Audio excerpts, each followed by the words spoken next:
On a le plaisir de pouvoir entendre maintenant Monsieur Vincent Vauchel de la DGOS, qu'on remercie très chaleureusement de venir, comme tous les ans, nous faire part de l'évolution donc du PNMR 4. Merci beaucoup, Monsieur Vauchel. Merci Fabrice Marqueur, merci à tous pour l'invitation, à Célia Crétol et à toute la filière pour cette proposition, comme chaque année, effectivement, d'intervention. Alors là, l'actualité, c'est... voilà, je vais pas commencer comme les présentations d'avant, imaginer un plan qui met du temps à sortir, mais il a mis du temps à sortir, mais il est sorti. Voilà, le PNMR 4, il est issu d'une histoire, évidemment, vous le savez, de plus de 20 ans en France, parce que le premier plan, il a émergé en 2004-2005. Voilà, il y a eu une centaine de centres qui étaient financés en 2004, 2005 et maintenant il y en a plus de 600. Donc on mesure quand même le chemin parcouru. Le deuxième plan, il a lancé les filières de santé maladies rares. C'est le deuxième plan qui les a structurés, et y compris la Banque nationale des données maladies rares. Et puis le troisième plan, on en sort. Voilà, et vous allez voir que le quatrième plan est à la fois une continuité du PNMR 3, mais aussi, évidemment, on a plus d'actions et de nouvelles actions dans ce plan. Et c'est ce que je vais essayer de vous présenter sans essayer de trop vous endormir avant la pause repas. Donc là, on rappelle juste comment on l'a construit, mais vous le savez, parce que vous l'avez peut-être, pour beaucoup d'entre vous, vu cette diapositive. C'est comment on a construit le plan. En fait, on l'a construit déjà avec, dans chacun des groupes de travail, et même des sous-groupes de travail, les petits sous-groupes en gris, il y avait forcément des représentants des associations de personnes malades, je le dis toujours, parce que vraiment on les a intégrés partout. C'était pas juste de l'affichage. Donc c'était pour nous très important. Autre point sur lequel on a eu une vigilance avec les deux personnalités qualifiées qui étaient Agnès Linglard et Guillaume Cano, c'est qu'à chaque fois, comme Agnès et Guillaume étaient soins et recherche, qu'il y ait une approche à la fois soins-recherche dans chacun des groupes de travail, voilà, et une approche toujours sur les données de santé et aussi sur l'Europe. Et vous allez voir qu'on retrouve cette dimension dans les axes du quatrième plan.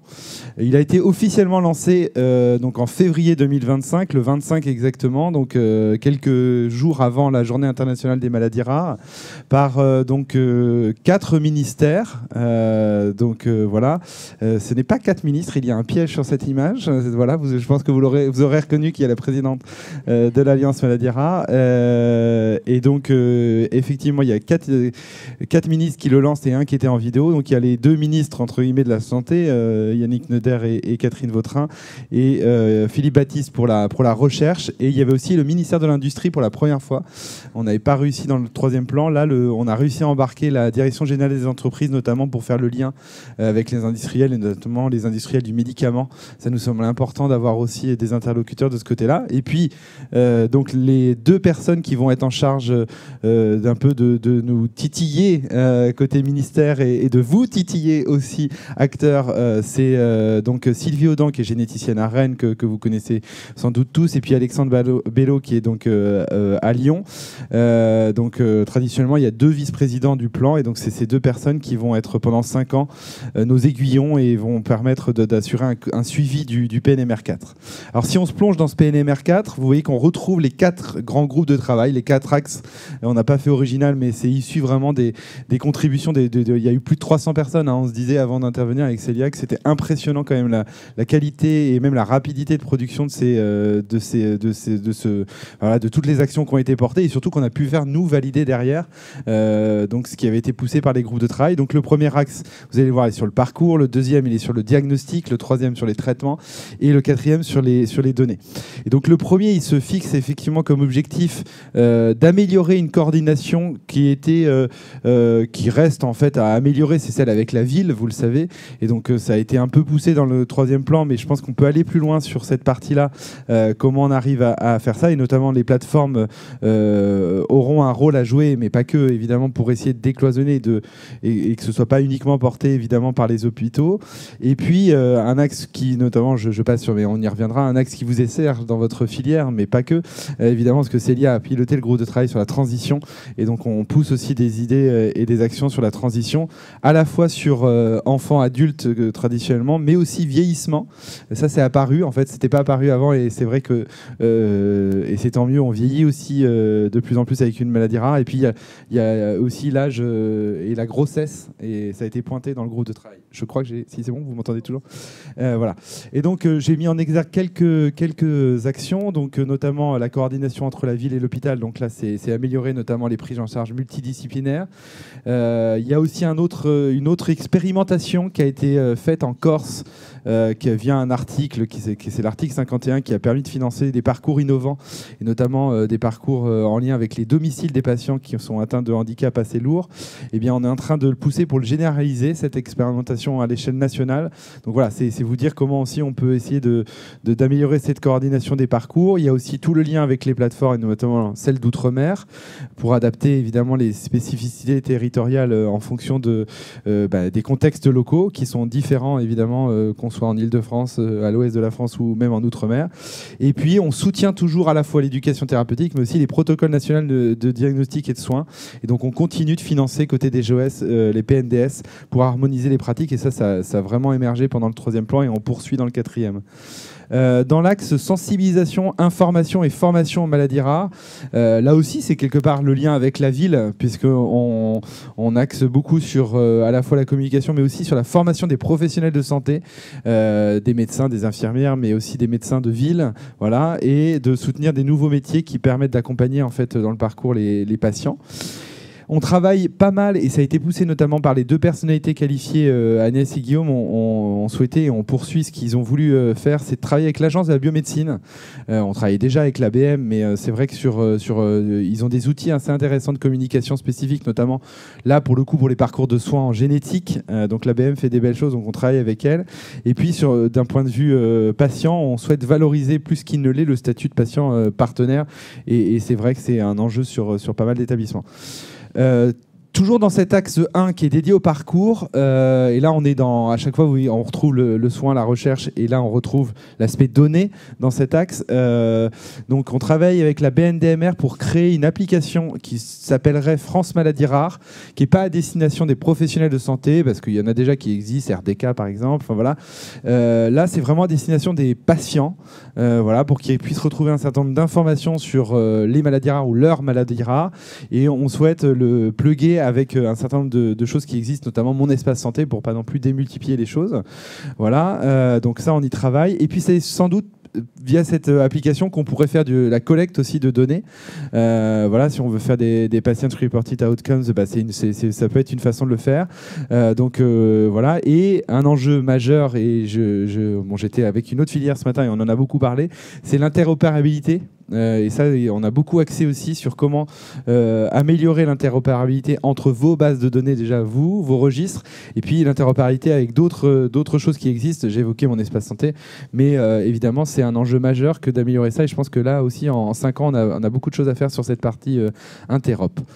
Sur le 2e axe, donc là qui est plus sur le diagnostic, vous allez voir qu'on s'articule évidemment avec un autre plan qui est le PFMG, le plan France Médecine Génomique 2025. Donc il arrive aussi à échéance là, lui. Donc on est en train de le construire un peu de la même façon que le PNMR4 l'a été, c'est-à-dire avec des personnalités qualifiées et notamment David Jadviem, qui connaît très bien les maladies rares. Donc on est en train d'y travailler pour évidemment que ce soit pas du tout orthogonal avec ce que propose le PNMR4 que je vais vous présenter après, et notamment sur la réinterprétation des données génomiques et un certain nombre de choses, dont les données incidentes, enfin voilà, tout ce qui se pose comme question en termes de diagnostic et de génétique.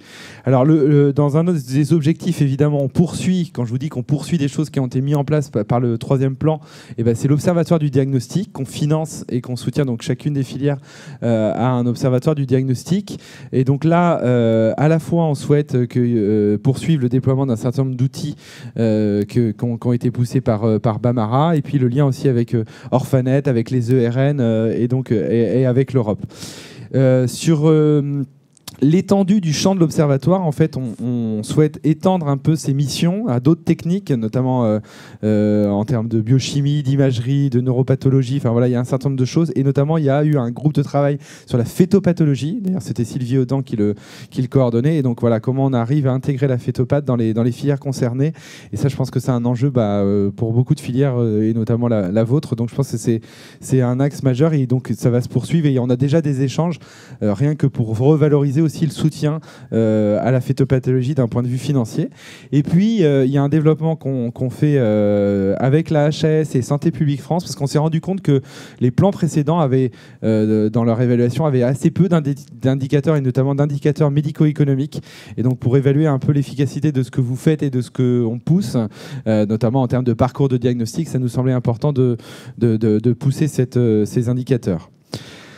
Sur l'accélération du diagnostic, parce qu'on est quand même à une errance du diagnostic qui est toujours autour de 5 ans, voilà, il y a des idées qui ont émergé lors des groupes de travail, notamment d'intégrer des conseillers en génétique directement dans les centres, alors toujours en lien avec les services de génétique, et je ne suis pas sûr qu'on pourra mettre des conseillers en génétique dans chacun des centres, mais voilà, c'est des modèles qui existent et qui ont été poussés dans le groupe de travail, donc voilà, ça renforce l'accompagnement au diagnostic. Après, il y a un enjeu autour des expertises fonctionnelles, les fameux tests fonctionnels, donc pour lever les impasses de diagnostic. Donc ça, c'est là où je vous dis où on travaille en lien avec le PFMG, voilà, parce que évidemment, il y a un certain nombre de choses à faire et à faire évoluer la nomenclature, notamment si on parle voilà, de la réforme du RIHN. Bon là, à 12h40, c'est pas forcément le truc le plus sexy, mais voilà, c'est quelque chose d'important pour rentrer en fait des nouveaux actes innovants dans ce RIHN, parce qu'il était un peu figé, et donc on veut pousser des actes qui aujourd'hui sont pas dans le RIHN, et au contraire en faire rentrer d'autres dans la nomenclature. Sur le troisième axe, donc vous voyez que là c'est un axe majeur, enfin tous les axes sont majeurs, mais celui-ci il est dédié au traitement. Voilà, donc comment on arrive à favoriser l'accès aux traitements existants et notamment utilisés hors des procédures de mise sur le marché, donc hors AMM. Il y avait un peu un oublié, je pense que vous êtes aussi une filière particulièrement impliquée et concernée, c'est ne pas oublier les dispositifs médicaux. Voilà, c'était un peu un oubli qu'on avait dans l'observatoire des traitements. Donc voilà, on a bien mis l'EDM et les bureaux en charge côté ministère sur les dispositifs médicaux. Et donc voilà, donc je vais vous détailler un peu quelques objectifs et quelques missions. Donc voilà, sur le renforcement de l'observatoire des traitements et donc il y a évidemment toujours le lien que vous faites, vous filière, avec un groupe interfilière qui est le GRIOT. Voilà, donc groupe interfilière des observatoires de traitement. Donc là, ça va être vraiment, ça a été vraiment poussé, et je pense que ce GRIOT va être là aussi l'aiguillon pour veiller à garantir une prise en charge thérapeutique la plus homogène, la plus équitable sur l'ensemble des territoires, avec tout l'enjeu évidemment notamment d'un point de vue modèle économique. On en parlait là aussi ce matin avec une autre filière sur comment on arrive à inventer un modèle économique pour les traitements maladies rares notamment. Voilà, et puis et je vous disais les DM, donc voilà, on les a intégrés notamment dans les travaux qu'on fait avec la CNAM ou à la CNSA, et évidemment pour signaler les tensions qu'il y aurait en lien avec la HAS ou le comité d'évaluation des produits de santé. Il n'y a pas l'objectif 20, il est important parce que l'objectif, on ne pouvait pas tout mettre, on avait un peu de temps, peu de temps, pardon, mais l'objectif 20, c'est soutenir aussi la recherche sur les traitements innovants, et donc là on pousse avec le ministère de la Recherche pour avoir un programme d'équipement prioritaire de recherche, voilà, un PEPR de son petit nom, sur les traitements. Il n'avait pas passé la barre l'été dernier, donc on espère le repousser dès qu'il y aura une fenêtre de tir sur comment on arrive à soutenir en fait vraiment la recherche sur les traitements. Voilà, donc c'est l'objectif 20, mais je ne l'ai pas mis, mais il est quand même hyper important en termes de recherche. Et sinon, si on revient sur les données, eh bien évidemment, il y a déjà des choses qui existent et qu'on a déjà poussé, c'est le SDM traitement, donc le set de données minimum traitement dans Bahamara. Comment on arrive évidemment à l'utiliser, ça c'est envié dans d'autres maladies qui sont pas rares. Le fait qu'on ait quand même ça facilite le travail évidemment avec la HAS, avec la NSM, avec les industriels pour évidemment collecter des données, tant pour les accès précoces que pour les accès compassionnels. C'est vraiment, c'est indispensable. Donc là, c'est vraiment quelque chose qui est très utile. Et puis vous voyez qu'on renforce d'autres choses, notamment la pharmacovigilance notamment pour les effets indésirables, et qu'on crée un set de données pour les diagnostics médicaux. Et là aussi, vous voyez qu'on retrouve le mot interopérable avec les outils européens, ce qui n'est pas une vaste affaire, mais là aussi, on essaye de pousser avec Anne-Sophie Lapointe, qui coordonne un groupe de travail travail européen sur le sujet dans l'action conjointe Jardin. Voilà, elle est sur le groupe de travail qui est sur le data management. Donc voilà, on pousse beaucoup pour cette interopérabilité avec l'Europe. Voilà, donc on revient, on est toujours sur l'Europe, et là aussi, vous voyez qu'on essaye d'avoir des évaluations communes et conjointes des médicaments à l'échelle aussi européenne, notamment pour les médicaments orphelins, et qu'on s'appuie sur l'espace européen des données de santé. Et on va faire la promotion de notre SDMT à l'échelle européenne, parce que c'est plutôt qu'un modèle et quelque chose qui pourrait inspirer d'autres pays. Donc autant si on peut avoir un set de données partagées sur le traitement aussi à l'échelle européenne, évidemment ce sera beaucoup plus facile pour un certain nombre de choses, et notamment d'un point de vue réglementaire. Enfin, dernier axe sur le PNMR4. Donc on s'était posé la question de se dire, est-ce qu'on fait un axe sur les données de santé et sur les biobanques? Et en fait, oui, ça semblait nécessaire, même si on retrouve les données de santé dans tous les autres axes. Et donc là, sur ce qu'on a poussé, donc je faisais la blague ce matin en disant, quand on voit ce schéma, on voit qu'il y a du chemin encore à parcourir, mais voilà, on voit qu'il y a un besoin d'interopérabilité rien qu'entre les bases qui existent, et encore, on ne voit pas toutes les bases et tous les registres que vous avez dans chacun de vos centres. Donc évidemment, avec Bamara, la pierre angulaire, mais comment on arrive à le relier à d'autres outils. Et donc là, il y a un certain nombre de choses qui vont être poussées évidemment sur cette partie-là, et notamment on a fait quelque chose sur les biobanques. C'est vraiment d'actualité, parce qu'on a créé un portail numérique, alors pas dédié aux maladies rares, mais dans lequel on retrouve en fait les biocollections et un peu ce que les CRB, donc les centres de ressources biologiques, ont comme collection. Et notamment, on peut chercher dans ce portail, donc on pourra vous envoyer le lien avec la présentation, on peut retrouver en fait les collections par pathologie. Voilà, donc c'est intéressant, parce que je pense que même pour des travaux de recherche, ça peut être vraiment très utile d'avoir ça. Et donc l'idée, c'est de créer aussi une collection biologique nationale un peu générique, parce que maintenant c'est un peu, c'est le constat qu'on a fait et que les groupes de travail ont fait, c'était un peu dispersé.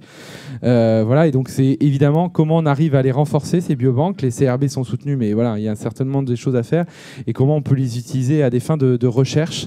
Donc c'est un enjeu majeur évidemment pour le plan, et donc il nous a semblé que c'était un objectif à poursuivre. Tout ça pour vous dire que ce plan, il est soutenu financièrement. Alors là, c'est que la partie soins que je vous présente là. Évidemment, j'ai évoqué un PEPR recherche maladies rares qui pourrait venir en complément. Nous, côté santé, ce qu'on met en financement, donc vous voyez que le PNMR3, c'était 175 millions d'euros. On est monté, notamment avec la labellisation des nouveaux centres qui ont été labellisés, et puis les actions du plan à soutenir, on est monté à 223 millions d'euros par an. Donc ça, c'est quelque chose de garanti, entre guillemets. Enfin, pendant 5 ans, on est sûr d'avoir ce montant par année. Donc voilà, malgré tout ce qui peut se passer et le contexte budgétaire, on est quand même allé chercher ces millions supplémentaires. Et donc heureusement d'ailleurs qu'on l'a fait en 2024. Je pense que ça aurait été plus compliqué après. Voilà. Donc tant mieux pour tout le monde. Vous avez le détail, mais là je vais passer parce que ça c'est illisible, et vous l'avez dans le... c'est exactement un copier-coller de ce qu'il y a dans le plan pour le coup. Vous avez le financement par axe, et on peut retrouver le premier axe, le premier objectif, c'est le financement des centres et des filières. C'est 90% de ce qu'on verse aux établissements. Vous voyez, 175 millions d'euros pour les CRMR et un peu plus de 16 millions pour les filières. Et donc après, vous retrouvez des détails par action, le financement que l'on met sur la table, axe par axe, donc du premier au 4e axe. Alors Rafik et notamment les centres avaient demandé à ce que je fasse un tout petit focus sur comment on finance les centres. Voilà, donc je vais essayer de ne pas être trop soporifique sur cette partie-là, et surtout vous me posez des questions si c'est pas clair. Donc sur comment vous êtes financé quand vous êtes centre de référence. Donc déjà, il y a une part, donc c'est toujours versé lors de ce qu'on appelle la première circulaire budgétaire, donc c'est en ce moment, pour que ça arrive au plus tôt dans les établissements pour qu'ils puissent vous les déléguer. Et en fait, cette enveloppe, elle est construite pour chacun de vos centres avec une part fixe qui sera toujours la même pendant 5 ans. Toujours la même, sauf si de nouveau, et tant mieux, il y a des revalorisations, soit vous savez qu'il y a eu les accords du Ségur qui ont permis de revaloriser un certain nombre d'un point de vue RH, donc on a revalorisé cette part fixe en fonction des accords du Ségur. Et puis il y a aussi le point d'indice du fonctionnaire qui a augmenté, donc on les a revalorisés. C'est pour ça que c'est plus des comptes totalement ronds dans les parts fixes, et ils ont augmenté. Ça, c'est une part fixe, c'est un peu plus de la moitié de ce qu'on vous verse. Donc c'est-à-dire que l'établissement, c'est que pendant 5 ans, il est sûr d'avoir ses financements. Donc ils ne peuvent pas vous dire, voilà, on ne sait pas, mais ce qui varie évidemment, c'est la part variable dont on va parler juste après. Vous voyez, si vous êtes site coordonnateur, vous avez minimum 154 000 euros, et ça peut varier en fonction de votre nombre de centres constitutifs. Donc voilà, si vous n'en avez pas, ça sera ces 154 000 euros, et puis après ça varie, 25 000 en plus, 51 000, 77 000 en fonction du nombre de centres constitutifs que vous avez. Si vous êtes centre constitutif, vous avez quasiment 130 000 euros d'assurés pour l'ensemble des sites constitutifs. Voilà pour ça, ça varie un tout petit peu, et notamment pour un certain nombre de centres outre-mer ou Île-de-France, parce qu'il y a un coefficient géographique, mais ça varie à la marge. Franchement, il faut retenir, c'est à peu près 155 et 130 000 euros pour la part fixe. La part variable, on a un peu refondu le calcul de la part variable, vous allez voir juste après, et je vous ai quand même mis ce que représentait part fixe, part variable pour les 11 CRMR de Neuro5, c'est 2,7 millions d'euros par an cette année, parce que du coup, comme il y a une part variable, évidemment, ça peut varier. Donc vous allez avoir bientôt le détail. Sachez que vos établissements reçoivent un courrier détaillé de la part fixe et de la part variable centre par centre. Voilà, ça arrive aux directions des établissements. Donc voilà, dans le dialogue de gestion qu'on a et que vous avez avec les directions, c'est important d'avoir cet élément en tête. Voilà. Alors comment on calcule la part variable ? Déjà, juste pour vous dire de comment on l'a fait aussi pas du tout de manière autoritaire du côté ministère. On a voulu donc travailler avec vous. Donc d'ailleurs, ça a été enclenché aussi par la personne qui était avant sur mon poste. C'est déjà de fiabiliser cette donnée. Avant, c'était du 100% déclaratif, c'est-à-dire que les centres déclaraient dans Pyramide leur activité de soins et de recherche, le RCP, et donc on s'est dit, c'est quand même un peu bête, parce qu'on a Bamara qui fait beaucoup de choses, et donc on a, nous, fait de l'interopérabilité entre Bamara et Pyramide pour que les données d'activité soient directement déversées dans ce fameux rapport qui s'appelle Pyramide, qui nous permet, nous, de calculer les choses. Donc toute la partie activité, les centres n'ont plus à la remplir, sauf s'il y a vraiment une erreur manifeste, voilà, mais normalement, Bamara est fiable et donc fait foi. Ce qu'on a voulu aussi pour donner de la visibilité aux établissements, c'est calculer cette part variable non plus sur 1 an, mais sur 2 ans. Donc à chaque fois, on va prendre 2 années de référence pour que la part variable soit stable sur 2 ans. Voilà. Et bon, ça vous intéresse moins, mais on avait un peu des filières un peu spécifiques, la mucoviscidose, les maladies hémorragiques, et la SLA, la maladie de Charcot. On a refondu aussi leur modèle à eux pour que ce soit cohérent avec le vôtre. Donc à gauche, c'est comment on le calculait avant la part variable, et à droite, c'est comment on la calcule maintenant. Il n'y a pas non plus de révolution, mais on a été un petit peu plus fin. C'est-à-dire qu'avant, on prenait la file active pour à peu près 57% de la part variable, voilà. Et maintenant, vous voyez que c'est à peu près toujours la même chose, 60%, mais dedans, on n'a pas mis que la file active. Et donc là, c'est tout ça qui est issu de Bamara, la file active, le volume de consultation qui est fait par le centre et les séjours d'hospitalisation. D'ailleurs, les séjours d'hospit complète ou les hospites de jour. Donc ça, vous n'avez pas à le remplir si vous êtes centre de référence. C'est Bamara qui le remplit directement dans Pyramide.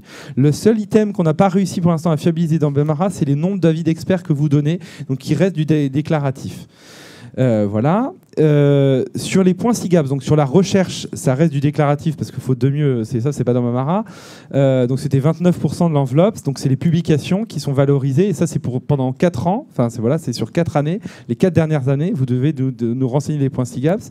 Et puis on a rajouté la coordination, si le centre coordonnait un DI ou un DIU, on a voulu le valoriser, donc voilà, c'est une façon de le valoriser. Et sur les RCP, c'est là où on est allé un petit peu plus finement. Avant, en fait, on vous demandait est-ce que vous faites des RCP ou pas, donc c'est un peu binaire. Voilà. Et maintenant, on a le nombre de RCP, soit que vous coordonnez, soit auquel vous participez.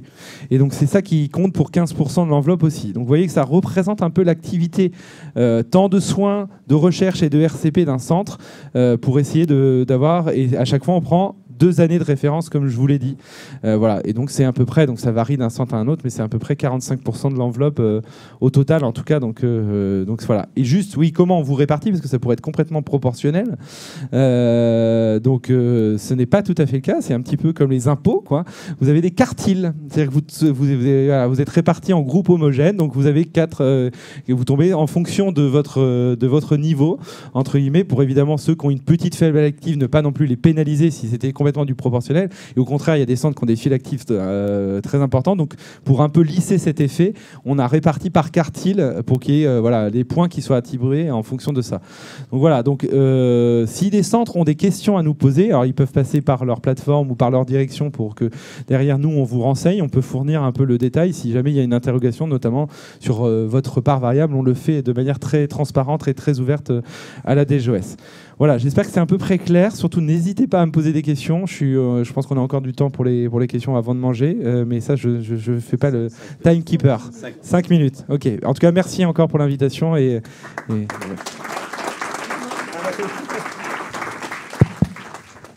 Des questions ?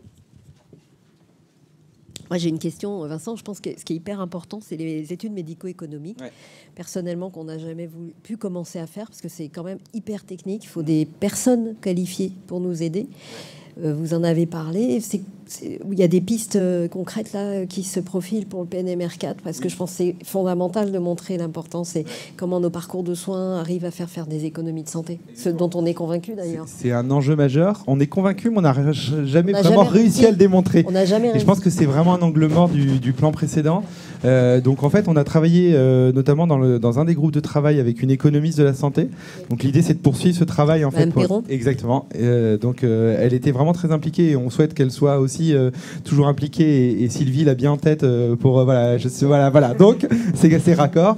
Voilà. Donc elle veut toujours l'impliquer. Et donc c'est mais elle pourra pas tout porter elle toute seule. Donc elle aura besoin à la fois de vous évidemment sur le terrain, mais et puis il y a aussi comment on les construit. Donc je pense que la HAS peut nous aider aussi à construire des indicateurs de ce type-là, et peut-être qu'il y a d'autres acteurs qui peuvent nous aider. En tout cas, nous, côté ministère, on souhaite qu'il y ait des indicateurs de suivi plus médico-économique pour justement montrer qu'il y a un intérêt. Et ça peut aussi servir dans les négociations qu'on aurait sur le médicament, si on pense à ça. Et sur les postes. Et sur les postes. D'autres questions ? Écoutez, oui, Philippe, Fabrice. Si on peut avoir votre retour sur la question des frais de gestion des établissements de santé par rapport aux allocations des centres de référence, ce qui est toujours un petit peu conflictuel de temps en temps. Qu'il l'est peut-être un peu moins, j'espère que ça l'a été. C'est pour ça que je vous dis, on a fait des courriers pour vraiment que ce soit transparent côté direction. Sur les frais de gestion, pour la première fois, on l'avait demandé dans le dossier de labellisation des centres. On avait demandé aux directions de nous dire, donc on a vraiment la vue complète et on pourrait en faire un panorama de quel était au moment de la labellisation des centres. Donc c'était relativement variable, mais on était autour d'une moyenne, pour les centres, je parle pour les filières, c'est différent, mais pour les centres, on était autour d'une moyenne de 18 à 19% de frais de gestion. Voilà. Je sais que dans certains centres, et notamment à l'AP-HP, il y a eu un guide qui est sorti qui permet quand même d'avoir une base de dialogue de gestion sur cette partie-là. Encore une fois, qu'il y ait des frais de gestion, ça me paraît complètement adapté et complètement justifié. Et je pense que le fait que ce soit transparent maintenant, ça facilite les choses, en tout cas on l'espère, et qu'il n'y ait pas des frais de gestion non plus qui ont été un peu exorbitants. Et je crois que les choses sont revenues ou sont en train de revenir à la normale de ce côté-là. Oui. Sur l'ensemble des établissements, en tout cas, nous, on y veille évidemment avec notre casquette. Sans raser tout le monde, il y a une petite question qui se pose quand même sur les F22 et F23, les frais de gestion qui n'étaient pas appliqués avant et qui seraient appliqués maintenant. Mais je vous lance l'info, parce qu'il y a une petite pour question. Pour tout le monde, F22 et F23, c'est tout ce qui va être appuyé à l'expertise. Donc c'est les PNDS, l'éducation thérapeutique des patients. Qui peuvent être reportés d'une année sur l'autre. Et qui ne sont pas le financement des centres et des filières. Qui n'étaient pas... sur lesquels il n'y avait pas les frais de gestion. Qui seraient maintenant mis. Et je pense qu'il n'y a pas d'homogénéité. Et Fabrice a raison, parce que je pense que c'est vraiment important qu'on soit tous logés à la même enseigne en tant que filière et centre, d'ailleurs, en France, quoi. Et d'ailleurs, je ne sais pas si le vôtre est passé, mais on fait des entretiens avec chacune des filières en juin et en juillet. Et c'est l'occasion de porter ces problématiques à chaque fois, évidemment. Voilà. Et il y a un représentant de la direction qui est invité à chacune de ces réunions. Évidemment, toute la filière, les représentants de la filière. Et nous, côté ministère, donc c'est l'occasion toujours de partager et de clarifier un certain nombre de choses. En tout cas, c'est l'idée. Et voilà, on essaye de faire en sorte que l'argent qu'on verse puisse vous être le mieux redistribué avec chacun a évidemment ses contraintes. En tout cas, je pense qu'on va vous remercier d'être venu. Moi, je voulais souligner le fait que... Une dernière précision, parce que j'ai déjà eu la question de Marseille pour les frais de fonctionnement. Quand vous recevez par exemple 100 000 euros de la DGOS, donc l'hôpital prend 18%, il vous reste, je dis n'importe quoi, c'est 82 000 euros. Voilà. Il y a 10% qui sont pour le fonctionnement. Pour les centres de référence, pour les centres coordonnateurs. Et 5% pour les centres constitutifs. Il faut savoir, Sinon, vous n'allez pas pouvoir l'utiliser et c'est perdu. C'est perdu. Ça, c'est une règle AP ou c'est une règle... C'est une règle AP. J'ai pas réussi à répondre pour Marseille, mais il faut creuser. Mais normalement, c'est pas très loin. 10% centre coordinateur. Une dernière question un peu mystérieuse, et c'est pas bien que je la pose. Est-ce qu'il y a un plafond pour la file active? Au-delà de ce plafond, on reçoit plus de... Ça sert à rien. Ça sert à rien. Enfin, il faut remplir toujours. On les voit quand même, mais ça sert à rien. Tu veux dire dans la part variable? Ouais. Non, il n'y a pas de plafond. Parce qu'en fait, si tu veux, comme tu es réparti en quartiles, c'est vraiment, c'est lissé. Donc en fait, il n'y a pas de plafond. Mais c'est vrai que si tu es la filière qui fait le plus de fil actif, c'est forcément dans le dernier quartile. Je ne sais pas si je réponds à la question. Oui, il n'y a pas de plafond. Oui. Il n'y a pas de voilà. Oui. Voilà. Ok, merci. Voilà. Oui, non. Et après, normalement, il faut avoir 25 patients minimum pour être centre de référence, centre de compétences. Et en fonction de centre constitutif, c'est plus 75. Et après, voilà, donc 150 pour être centre coordonnateur. Par contre, il y a un plancher. Voilà, mais il n'y a pas de plafond. Merci pour tout cela. Juste, je voulais souligner, c'est pas une question, c'est que les associations de patients avaient demandé un financement. Bien sûr, il n'a pas été accepté.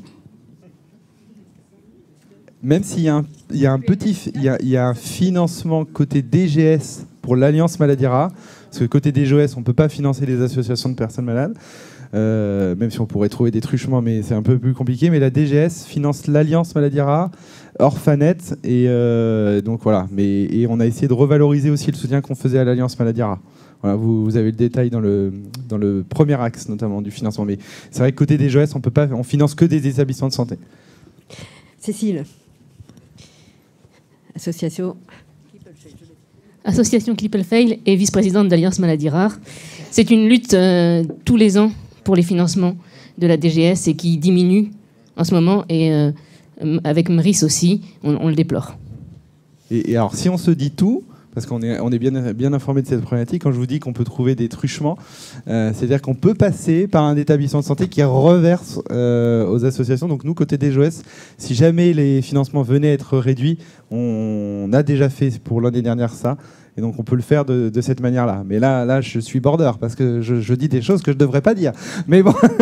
On ne sortira pas d'ici, on est juste filmé. Voilà. Mais en tout cas, voilà, si la DGS baisse, la DGOS compense. Et voilà.